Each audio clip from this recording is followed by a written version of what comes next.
Welcome back everyone to part 4 of the Ultimate Gaming and Streaming Studio.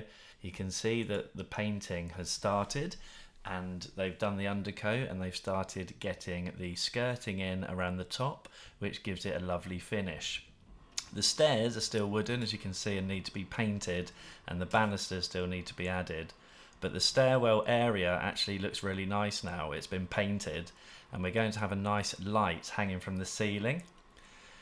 They now also have put a door frame in, the flooring, and they've started painting in the room here. We've gone for a white ceiling and skirting, and then a kind of browny grey laminate flooring. Then orchid for the walls. We're using the same red that you may recognise from my old room, but this time we're only putting it on one wall to give it a little bit of a je ne sais quoi without making it too dark. Next up is fitting the sockets and switches and getting the desk in.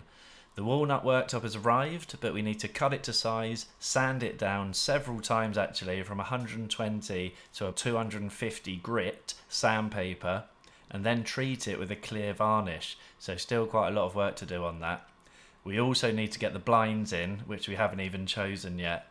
So that's it. There's a quick update for you, and I'll see you very soon. Until next time. Cheers all!